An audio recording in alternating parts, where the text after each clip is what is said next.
حفاظت ہے. جیسے اللہ تعالیٰ نے حرم کے پہاڑوں کو بے گھاس بغیر سبزہ رکھا تاکہ ایسا نہ ہو کہ حاجی آئے اور کیمرہ لے کر سینری کھینچتا رہے، نظارے بازی کرتا رہے، مناظر رکھے ہی نہیں سوائے مناظر تجلیات کعبہ کے. یہ اللہ تعالیٰ کی طرف سے حفاظت ہے. غیرت جمال خداوندی ہے. کوئی دنیاوی محبوب بیوی نہیں چاہتی کہ ہم سے حسین میرا شوہر کوئی شادی کر لے.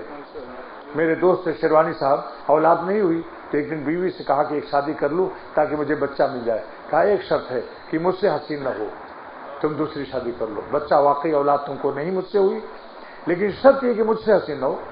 تو معلوم ہوا دنیاوی محبوبوں کا یہ حال ہے. تو جو محبوب ساز ہے جس نے ان کو محبوب بنایا اس میں غیرت جمال نہ ہوگا؟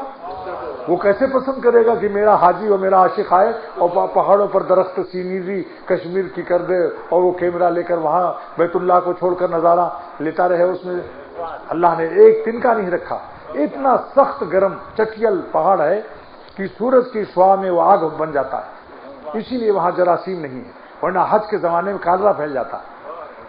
سورج کی شعاعیں اتنی پڑتی ہیں، لاکھوں حاجی قربانی کرتا ہے، گوشت ایسی پھینک دیتے ہیں.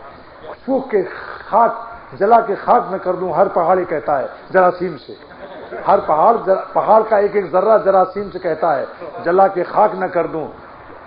تو جبل حرم نہیں تو پہاڑ حرم نہیں میں جلا کے خاک نہ کر دوں تو داغ نام نہیں.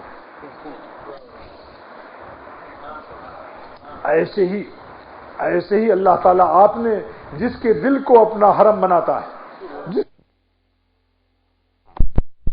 تجلی گاہ بناتا ہے، جس کے قلب کو اپنی نسبت اولیاء صدیقین دیتا ہے، اس کے قلب کو بھی حرم کی طرح سے اس کے قلب کے ارد گرد کے تمام جتنے ہیں اس کا ماحول وہ غیر اللہ سے چٹیل کر دیتا ہے.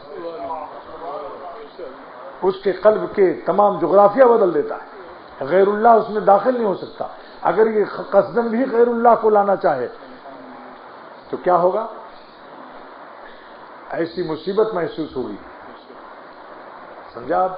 جیسے کسی کی بلی کسی غیر کے ہاں جانے لگے اور اس مالک کی بلی کو خطرہ ہو جائے کہ یہ تو شاید وہاں چھڑا پا کر کہیں انہی کے گھر میں نہ رہنے لگے، تو بلائے گی بلی کو اور یہاں سے گردن دبائے گا اور کہ خبردار اب جو اس کے گھر میں گئی تو اللہ میاں کی اس سالک کا گردن دبا دیتے ہیں، خبردار جو غیر اللہ کے بنے.